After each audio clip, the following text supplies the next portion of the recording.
Hello friends, welcome all on કૃષિ ભણતર.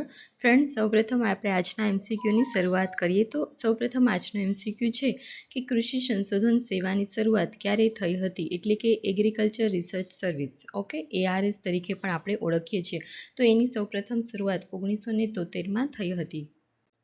ત્યારબાદ છે વર્ષ 2011ની વસ્તી ગણતરી પ્રમાણે દેશની કુલ વસ્તીના અંદાજે કેટલા ટકા લોકો કૃષિ અને સંલગ્ન ક્ષેત્ર સાથે જોડાયેલા છે, મતલબ કૃષિ અને એની સાથે જે અધર એક્ટિવિટીઝ હોય છે એની સાથે જે જોડાયેલા લોકો છે એ કેટલા છે, તો કે 54.6% લોકો છે. આપણે નવી વસ્તી ગણતરી જે 2021માં થવાની હતી 2021માં, કે જે થઈ નથી કોવિડના લીધે, તો હવે આપણે જે પણ અત્યારે એક્ઝામ રિલેટેડ જે ડેટા હશે એ આપણે 2011ની વસ્તી ગણતરી મુજબ આપણે કન્સિડર કરવાના હશે. આપણા એક્ઝામમાં પણ એ જ લેવલના એ જ ડેટા પૂછાશે. ઓકે, તો આપણે 2011ની જે વસ્તી ગણતરી મુજબના જે મેઇન ટોપિક છે, જે ડેટા છે કે જે એગ્રીકલ્ચર રિલેટેડ હશે એ આપણા એક્ઝામ પોઈન્ટ ઓફ વ્યૂ પણ ઇમ્પોર્ટન્ટ હશે, તો આપણે એની રીતે એ ડેટાની પ્રિપેરેશન કરવાની રહેશે. ઓકે, ત્યારબાદ આગળ વાત કરીએ. કિસાન ક્રેડિટ કાર્ડ યોજનાની શરૂઆત ક્યારે થઈ હતી, તો કિસાન ક્રેડિટ કાર્ડ જે યોજના છે એની શરૂઆત 1998માં થઈ હતી. ત્યારબાદ છે પ્રધાનમંત્રી કૃષિ સિંચાઈ યોજના કયા વર્ષમાં લોન્ચ કરવામાં આવી હતી, તો પ્રધાનમંત્રી કૃષિ સિંચાઈ યોજના 2015માં લોન્ચ કરવામાં આવી હતી. આ યોજનાની સાથે સાથે સોઇલ હેલ્થ કાર્ડની જે યોજના છે એ પણ લોન્ચ કરવામાં આવી હતી, કે જે સૌપ્રથમ સોઇલ હેલ્થ કાર્ડ જે લોન્ચ થયું હતું તે ક્યાં રાજ્યમાંથી થયું હતું, તો કે રાજસ્થાનમાંથી થયું હતું. બરાબર છે. ત્યારબાદ છે મનરેગાની શરૂઆત કયા વર્ષે થઈ હતી, તો મનરેગાની શરૂઆત છે 2006માં થઈ હતી. અને મનરેગાની શરૂઆત સૌપ્રથમ કયા રાજ્યમાં થઈ હતી, જો એવો ક્વેશ્ચન પૂછાય તો એ સૌપ્રથમ આંધ્રપ્રદેશમાંથી મનરેગાની જે યોજના છે લાગુ પડી હતી. કે મનરેગા શું છે, તો કે મહાત્મા ગાંધી રૂરલ એમ્પ્લોયમેન્ટ યોજના, કે જેમાંથી આ યોજના અંતર્ગત જે ગામડાના જે વિસ્તારો હોય છે એમાં લોકોને રોજગારી પૂરી પાડવા માટેની આ યોજના હોય છે. અને મેં તમને જે કહ્યું હતું આપણા બજેટમાં પણ કે સૌથી વધુ ફંડ એ મનરેગા યોજનાને એલોકેટ કરવામાં આવે છે. ઓકે, ત્યારબાદ છે પ્રથમ કૃષિ યુનિવર્સિટી તરીકે કઈ સંસ્થાને ઓળખવામાં આવે છે, તો ભારતની જો પ્રથમ કૃષિ યુનિવર્સિટી તરીકેની જે સંસ્થા છે, તો આપણી જે ફર્સ્ટ કહેવાય ને એગ્રીકલ્ચર યુનિવર્સિટી જે છે તે છે GB પંત યુનિવર્સિટી. ઓકે, ત્યારબાદ છે ભારતનું પ્રથમ કૃષિ વિજ્ઞાન કેન્દ્ર કયા સ્થળે આવેલું છે, તો ભારતનું જો સૌપ્રથમ કૃષિ વિજ્ઞાન કેન્દ્ર છે તો એ પોંડિચેરી ખાતે આવેલું છે.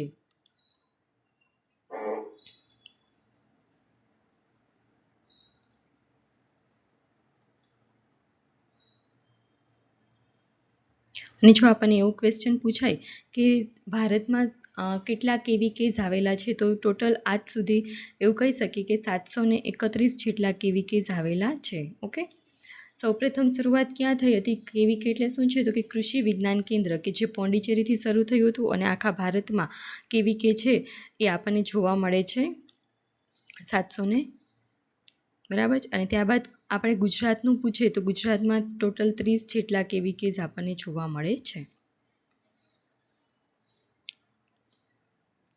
ઓકે, તો આપણા માટે એક્ઝામ પોઈન્ટ ઓફ વ્યૂ આ ક્વેશ્ચન ઇમ્પોર્ટન્ટ છે, કે જો આપણને એવો ક્વેશ્ચન પૂછે કે પહેલું KVK ભારતનું કયું છે, તો કે પોંડિચેરી ખાતે સૌપ્રથમ કૃષિ વિજ્ઞાન કેન્દ્ર હતું. ત્યારબાદ આપણને ગુજરાતનું પૂછે તો 30 ટોટલ KVK છે, અને જો ભારતનું ઓલ ઓવર ભારતનું પૂછે તો એમાં 731 છે.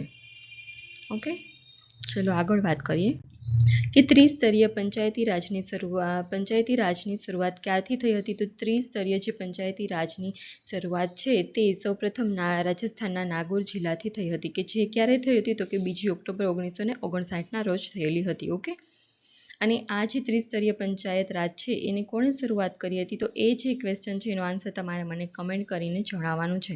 આપણા એક્ઝામ પોઈન્ટ ઓફ વ્યૂ પણ આ ઇમ્પોર્ટન્ટ છે, કેમ કે પંચાયતી રાજ જે છે ટોપિક એ આપણે પોલિટીમાં પણ કવર થશે, અને પ્લસ આપણો એક્સટેન્શન જે સબ્જેક્ટ છે એમાં પણ આવેલું છે, અને પ્રી જે યોજના છે ઇન્ડિપેન્ડન્સ યોજના એમાં પણ, અને પોસ્ટ ઇન્ડિપેન્ડન્સ યોજના છે એમાં પણ આપણા exam point of view important હોય છે. ઓકે, ત્યારબાદ છે કેન્દ્રીય ચોખા સંશોધન કેન્દ્ર ક્યાં આવેલું છે, તો કે આપણે છે કટક ઓડિશા ખાતે આવેલું છે, central rice research institute. Okay, ત્યારબાદ છે કેન્દ્રીય ચોખા સંશોધન સંસ્થાની સ્થાપના ક્યારે કરવામાં આવી હતી, તો તે 1946માં કરવામાં આવી હતી, અને કટક ઓડિશા ખાતે આવેલું છે. ત્યારબાદ છે ફોરેસ્ટ રિસર્ચ ઇન્સ્ટિટ્યૂટની સ્થાપના ક્યારે કરવામાં આવી હતી? તો જો ફોરેસ્ટ રિસર્ચ ઇન્સ્ટિટ્યૂટ છે કે જે દહેરાદૂન ખાતે આપણને જોવા મળે છે, જે ફોરેસ્ટને લગતા રિસર્ચ માટે મેઇન એનું ફંક્શન હોય છે. નવી ફોરેસ્ટની વેરાયટીઝ, કઈ પ્રજાતિઓ કઈ હોય છે, કઈ વૃક્ષો હોય છે, એના વિશેનો જે પણ સંશોધન થતા હોય છે. ઇન શોર્ટ, ફોરેસ્ટને લગતું હરેક જે બી રિસર્ચ છે એ આ ઇન્સ્ટિટ્યૂટ મેઇન હોય છે, એની પાસે ઓથોરિટી, અને દહેરાદૂન ખાતે આવેલું છે, અને એની સ્થાપના 1906માં કરવામાં આવી હતી.